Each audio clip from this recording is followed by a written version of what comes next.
The trapped bird in a cage, the Dendro Archon, Nahida, is finally belongs to us. What's up YouTube? Nahida is here and she's been such a blast to play because she is the character that we all, or at least I, expected to unleash all of Dendro's potential. The one I've been waiting for to be able to experience Dendro in all its glory. In this video, we're gonna take a look at everything she's got to offer and what she brings for Dendro reactions and how she elevates Dendro's viability.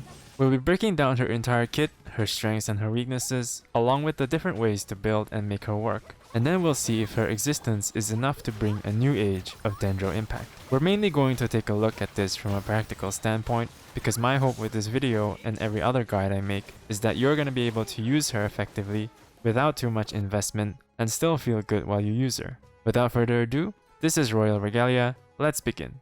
Nahida is a support Dendro character with some on-field potential, with a very synergistic kit for all your Dendro needs. She brings with her some nicely designed talents, both aesthetically and practically, such as her elemental skill, which can apply Dendro to multiple enemies for a very long time, and a one-of-a-kind elemental burst which creates a domain type area that grants different effects for both herself and her team when they're active within the domain. Her burst has a long uptime with a short cooldown time, and her Dendro application is pretty much infinite, thanks to her elemental skill but also because she's a Catalyze user, making her currently the best Dendro applicator, and probably for good reasons, since she is the Dendro Archon. That's right, she's your best Dendro option right now whether you want to focus on single target or multi-target. Nahida is extremely versatile because Dendro is an element with both utility and support reactions, which are useful in almost any scenario for most team compositions. In this video, however, I decided not to go too in-depth with the various comps and comparisons because that would make for an hour-long video, but by the end of the video, you'll have everything you need to know to use Nahida well in whatever Dendro comp you choose to use with close to optimal efficiency.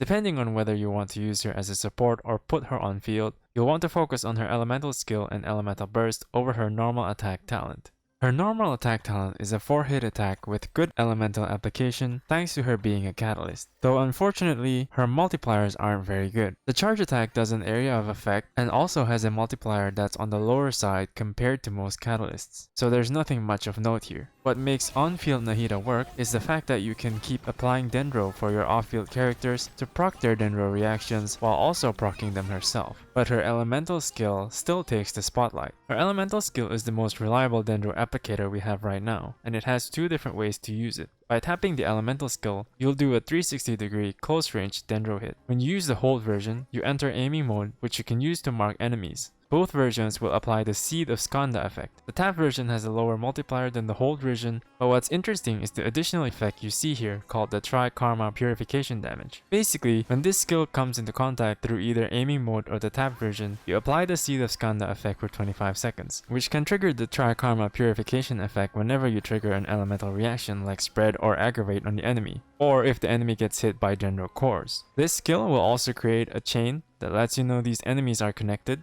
and if Tri-Karma Purification effect is triggered on one, it will also apply the same Tri-Karma Purification instance on the rest. This is important to know because one Tri-Karma Purification effect is the same as one Dendro application, meaning you can create a lot of Dendro cores with this. Each Tri-Karma Purification deals damage with a multiplier based on Nahida's attack plus her elemental mastery, and this can only happen once per interval. So at base value, you can trigger one every 2.5 seconds. And you can shorten the interval during her elemental burst, which we'll cover in a bit. The key takeaway here is that this skill is basically infinite Dendro application to multiple targets. Both press and hold have very low cooldowns at 5 and 6 seconds, while the mark effect lasts for 25 seconds. Though it is not without its own constraints where you only have a maximum of 8 targets, and the enemy can't be too far away or it won't mark them. It's also important to note that this isn't a dot or a damage over time effect. You have to actively engage with it in order to actually proc the Dendro. But if you do it right, you will basically apply Dendro 10 times in one skill use. Not that this actually matters, because you can just reuse the skill to reapply the mark and refresh the timer for even more applications. Her elemental skill has a lot of synergy with her elemental burst, where after a very cute animation, Nahida creates a large domain with various effects.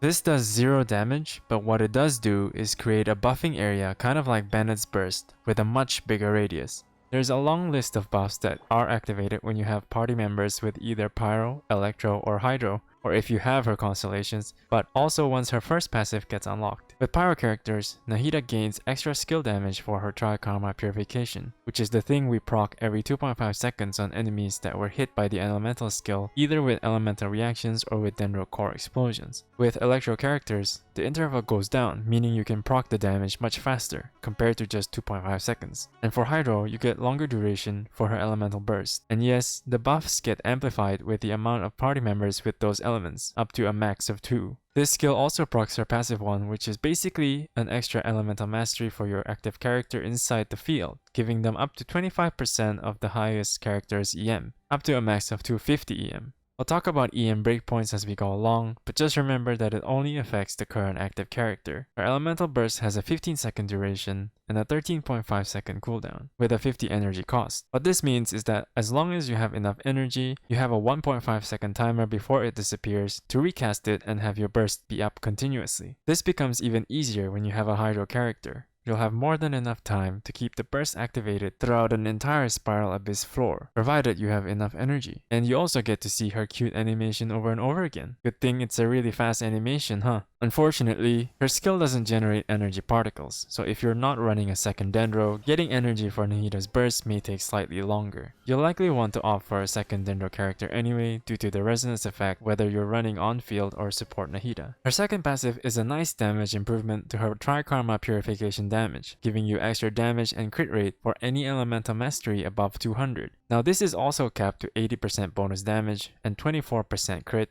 which means you'll cap the bonuses at about 1000 EM. You get the idea. You ideally want to have at least 1000 EM on Nahida. A special mention for her last passive, which is a nice quality of life and extra skill ability, which is interesting to say the least. Nahida can obtain items from a distance by aiming at them with her hold version of the elemental skill. This is really useful to collect items from afar. Sadly, it doesn't work on dropped items from enemies or crystal flies among many others. When using the aiming mode on NPCs, you can also get a glimpse into their minds. If you found any interesting NPC dialogues, do let me know in the comments below. So let's get Constellations out of the way. At C1, the effects that you get from running Pyro, Hydro, and Electro team members get increased by 1. So you'll have 2 stacks of these effects with just a single team member during her burst, giving you the maximum amount of buffs if you run 1 Pyro, 1 Electro, and 1 Hydro on your team.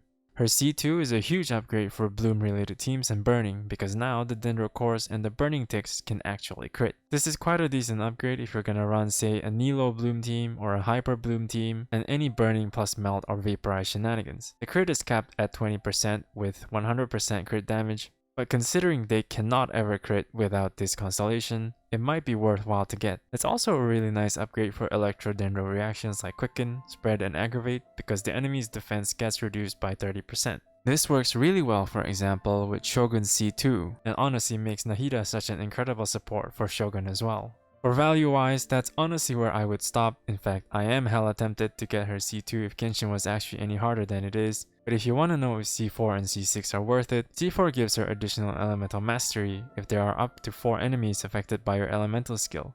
Her C6 makes her a monster on-field DPS where all connected enemies with her elemental skill will take Dendro skill damage based on 200% of her attack and 400% of her EM every 0.2 seconds up to 6 enemies when her burst is up. I don't know in what scenario you will need this, but it is a lot of damage considering you can lock up to 8 enemies and they will all take that damage 6 times. With C6, you will truly have a DPS Nahida. But back in the land of C0, for her builds, you'll want to have 1000 EM or as close to it as possible. And you'll want to run either Deepwood Memories or Gilded Dreams, depending on whether you have someone else using Deepwood or not. Having a second Dendro will be best since the Gilded Dreams 4-piece set is much better for Nahida. If you don't have any of these, then you can use the Wanderer's Troop or a combination of 2-piece EM sets or EM and Dendro set until you get the 4-piece set. For support Nahida, you should focus on attaining the 1000 EM breakpoint by using EM Sands, Dendro or EM Goblet, and an EM Circlet.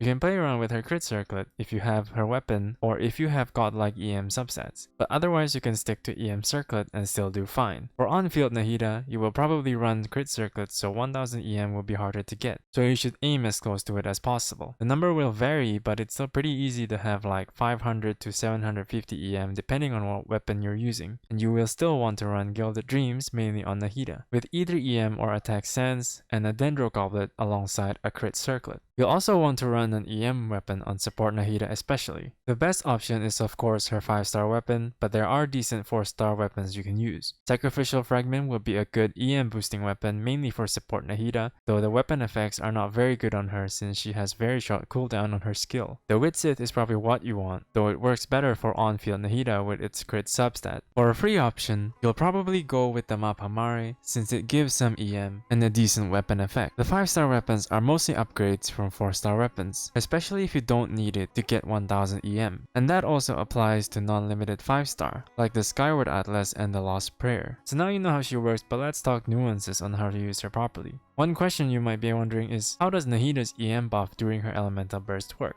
Nahida's EM buff takes account the highest EM character in the party, and only takes a snapshot at the time of the cast and is not a retroactive buff. Though this snapshot is a bit deceiving because it doesn't take into account any EM buffs from party members. Say if you have Nilou or Dendro Resonance, it doesn't count those into the snapshot, so you can't run a 900 EM Nahida, buffer to 1000, and then cast the burst and expect a maximum 250 EM. Unfortunately, that's not how it works, so this reduces the amount of complexity for Nahida teams. This does mean that 1000 EM Nahida is even more important, so try your best to hit that mark.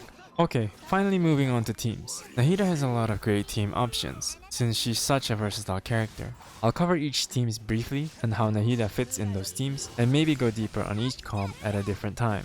What you want to know is that on most teams you can build her as either on-field or support with different characters, so it's really flexible. You can also use her as an EM buffer on non-Dendro teams because 250 EM is actually quite valuable for say Anemo characters and pretty decent on Melt and Vaporize comps. But for Dendro comps, here are some that you can try.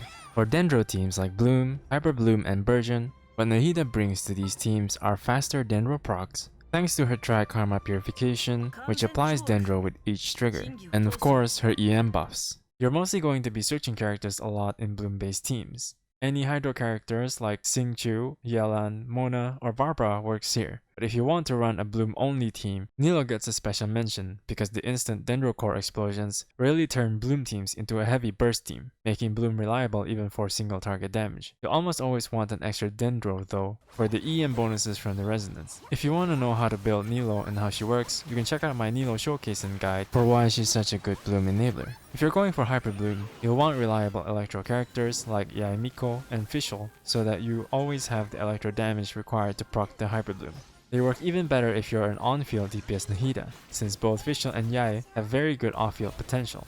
This also has the added benefit of activating Spread and Aggravate, increasing your overall team DPS. If you want to run characters like Razor and Shogun who are cooldown-based Electro infusions, they can work too, but they work best for Aggravate comps, since they need their skills and bursts for Electro application. Aggravate will be easier to do, since you'll only need to cast Nahida's skill and just be on your Electro DPS without having to worry about switching over to Hydro, like in Hyperbloom teams. What about Burgeon? Burgeon is still the weaker of the Bloom bunch, but just like Spread and Aggravate, you can take advantage of Burning, which helps reverse Melt and Vaporize teams. Nahida has made it quite viable, but the problem with Pyro is that there is still no real off-field Pyro. The banner she released with, which is a rerun Yoimiya, is not such a bad idea for Pyro application thanks to her burst, which on-field Nahida can then use to create Burning. You'll also be swapping a lot here. It's not a bad team for Pyro characters, but you want to treat this as almost a regular reverse melt or vaporized team, with Burning as the main source of Pyro. Since there's only 4 team slots, Burgeon teams can probably just run Vaporize, since you'll need one Hydro character anyway, and Burning teams can pick either. Whether you pick Melt or Vaporize, they will benefit from Nahida's EM buff, which should give you a higher damage number on your reactions. And is it possible that Burning is the best off-field Pyro applicator? For non-Dendro teams, you can just run her as a 250 EM buffer that also deals some damage for say Anemo teams, or just a buffer to regular Melt and Vaporize teams. It's a little unfortunate that Geo and Physical won't really benefit much from her, but as she is now, she's already extremely well-rounded, and honestly, I see her in almost every team because of her sheer utility. With all that said, Nahida honestly has made Dendro really good, which was obviously what Hoyoverse was going for, and she's also really good for just a general reaction buffer thanks to 250 easy EM just by being the active character in her team. There's a lot to still try and play with when it comes to Nahida and Dendro since they're both relatively new, What do you guys think of Nahida and where have you been using her? If you have team ideas that I haven't covered or that you want to explore more of, let us know down in the comments below. Thank you for watching, and be sure to leave a like and subscribe if you enjoyed the video and found it useful. And I'll see you in another video.